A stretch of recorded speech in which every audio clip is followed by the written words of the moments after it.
Hello everyone, welcome to delicious recipes. ഇന്നൊരു നാടൻ കറിയാണ് ഞാൻ തയ്യാറാക്കുന്നത്. പടവലങ്ങയും പരിപ്പും ചേർത്തിട്ടുള്ള ഒരു കറിയാണിത്.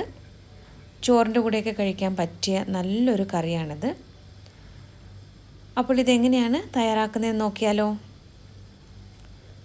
ആദ്യം പരിപ്പൊന്ന് വെള്ളത്തിൽ കുതിർത്ത് വെക്കണം. ഞാനിവിടെ 1/3 കപ്പ് തുവരപ്പരിപ്പാണ് എടുത്തത്. ഇത് നന്നായിട്ടൊന്ന് കഴുകിയെടുക്കാം.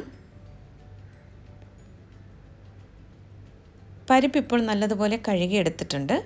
ഇനി ഇതിലേക്ക് കുറച്ച് വെള്ളം ഒഴിച്ച് അരമണിക്കൂർ ഇതൊന്ന് അടച്ച് മാറ്റി വയ്ക്കാം. ഇപ്പോൾ ഏകദേശം അരമണിക്കൂർ കഴിഞ്ഞിട്ടുണ്ട്. കുതിർത്ത് വെച്ചിരുന്ന പരിപ്പ് ഒരു പ്രഷർ കുക്കറിലേക്ക് ഞാൻ മാറ്റിയിട്ടുണ്ട്. ഇതിലേക്ക് ആവശ്യത്തിനുള്ള വെള്ളം ഒഴിച്ചു കൊടുക്കാം. ഇനി കുക്കർ അടച്ചു വെച്ചിട്ട് മീഡിയം ഫ്ലെയിമിൽ 3 വിസിൽ വരെ ഇതൊന്ന് വേവിച്ചെടുക്കാം. പരിപ്പ് ഇവിടെ വേവുന്ന സമയത്ത് പടവലങ്ങ ഒന്ന് ക്ലീൻ ചെയ്തെടുക്കാം.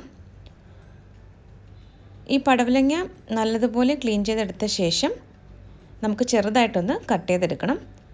അപ്പോൾ ഇതുപോലെ കത്തി കൊണ്ട് ഒന്ന് ക്ലീൻ ചെയ്തെടുത്താൽ മതിയാകും. അതിനുശേഷം ഇതിനുള്ളിലെ കുരുവൊക്കെ നല്ലതുപോലെ കളഞ്ഞ് കഴുകിയെടുക്കണം. എന്നിട്ടിത് വളരെ ചെറുതായിട്ടൊന്ന് കട്ട് ചെയ്തെടുക്കാം. ഈ ഒരു വലുപ്പത്തിലാണ് പടവലങ്ങ എല്ലാം ഞാൻ കട്ട് ചെയ്തെടുത്തിരിക്കുന്നത്. ഇത് ഏകദേശം 1.5 കപ്പുണ്ട്. ഇനി ഈ കറിക്ക് ആവശ്യമായിട്ടുള്ള ഒരു അരപ്പ് തയ്യാറാക്കാനുണ്ട്. അപ്പോൾ അതിനു വേണ്ടി 1/2 കപ്പ് നിറയെ തേങ്ങ എടുത്തിട്ടുണ്ട്. ഇനി ഇതിലേക്ക് 1/4 ടീസ്പൂൺ ചെറിയ ജീരകമാണ് ഇപ്പോൾ ചേർക്കുന്നത്.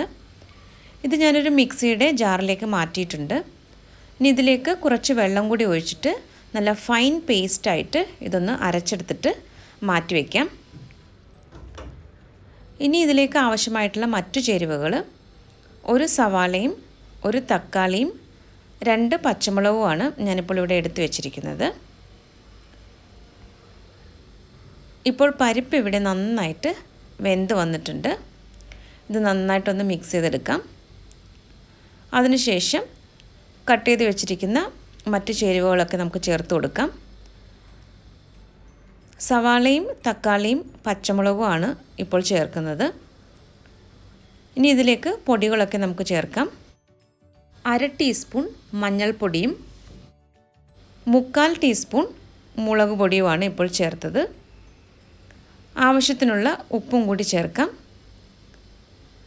ഇനി ഇത് നന്നായിട്ടൊന്ന് മിക്സ് ചെയ്ത് കൊടുക്കാം. നേരത്തെ കട്ട് ചെയ്ത് വെച്ചിരുന്ന പടവലവും കൂടി ചേർത്തിട്ട് ഇത് നന്നായിട്ടൊന്ന് ഇളക്കി കൊടുക്കാം. ഈ പടവലം പെട്ടെന്ന് തന്നെ വെന്ത് കിട്ടും. അപ്പോൾ ഇത് ഒരു വിസിൽ വരെ വേവിച്ചെടുത്താൽ മതിയാകും. അപ്പോൾ ഈ ഒരു പ്രഷർ കുക്കറിൽ എനിക്ക് ഒരു വിസിലായപ്പോൾ തന്നെ പാകത്തിന് വെന്ത് വന്നിട്ടുണ്ട്. അപ്പോൾ നമുക്ക് കുക്കർ അടച്ചു വെച്ചിട്ട് ഇതൊന്ന് വേവിച്ചെടുക്കാം. പ്രഷർ നല്ലതുപോലെ പോയതിന് ശേഷം മാത്രമേ കുക്കർ തുറക്കാവൂ. ഇപ്പോൾ പരിപ്പും പടവലങ്ങയൊക്കെ നന്നായിട്ട് വെന്ത് വന്നിട്ടുണ്ട്. ഇത് നന്നായിട്ടൊന്ന് ഇളക്കി കൊടുക്കാം. ഇനി അടുത്തതായിട്ട് ഇതിലേക്ക് ചേർക്കാനുള്ളത് തേങ്ങ അരച്ചതാണ്. അപ്പോൾ അതുകൂടി ചേർത്തിട്ട് നല്ലതുപോലെ ഒന്ന് മിക്സ് ചെയ്യണം. ഈ മിക്സിയുടെ ജാറിലേക്ക് കുറച്ച് വെള്ളം ഒഴിച്ചിട്ട് അതും കൂടി ഞാനിപ്പോൾ ചേർക്കുന്നുണ്ട്. ഇനി ഇത് നല്ലതുപോലെ ഒന്ന് ഇളക്കി കൊടുക്കാം. ഇനി തേങ്ങയുടെ പച്ചമണം മാറുന്നത് വരെ ഇതൊന്ന് തിളപ്പിച്ചെടുക്കണം.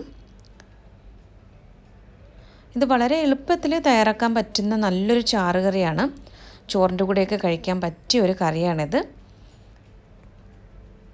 ഇപ്പോൾ കറി ഇവിടെ നല്ലതുപോലെ തിളച്ച് വരുന്നുണ്ട്.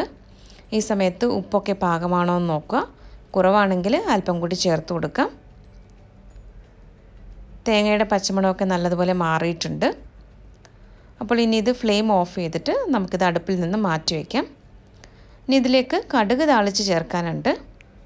അപ്പോൾ കടുക് താളിക്കാനായിട്ട് വെളിച്ചെണ്ണ തന്നെ എടുക്കുന്നതായിരിക്കും നല്ലത്. അപ്പോൾ വെളിച്ചെണ്ണ ഒന്ന് ചൂടായി വന്നപ്പോൾ 1/2 ടീസ്പൂൺ കടുകാണ് ഇപ്പോൾ ചേർത്തത്. കടുക് നല്ലതുപോലെ ഒന്ന് പൊട്ടി വരുമ്പോൾ 3 ഉണക്കമുളകും കുറച്ച് കറിവേപ്പിലയും കൂടി ചേർക്കാം. ചെറിയുള്ളി ഉണ്ടെങ്കിൽ ഒരു 2-3 ചെറിയുള്ളി കൂടി ഒന്ന് വഴച്ചെടുക്കാവുന്നതാണ്. ഇതിപ്പോൾ പാകത്തിന് മൂപ്പിച്ചെടുത്തിട്ടുണ്ട്. ഇനി ഇത് തയ്യാറാക്കി വെച്ചിരിക്കുന്ന കറിയിലേക്ക് ചേർത്ത് കൊടുക്കാം. അങ്ങനെ നല്ല രുചികരമായിട്ടുള്ള പടവലങ്ങ പരിപ്പ് കറി ഇവിടെ റെഡി ആയിട്ടുണ്ട്. അപ്പോൾ ഇന്നത്തെ ഈ നാടൻ കറി എല്ലാവർക്കും ഇഷ്ടമായെന്ന് കരുതുന്നു. റെസിപ്പി ഇഷ്ടമായാൽ ഡെലിഷ്യസ് റെസിപ്പീസ് ചാനൽ കൂടി ഒന്ന് സബ്സ്ക്രൈബ് ചെയ്യണം. അപ്പോൾ മറ്റൊരു നല്ല റെസിപ്പിയുമായിട്ട് വീണ്ടും വരാം. Thank you.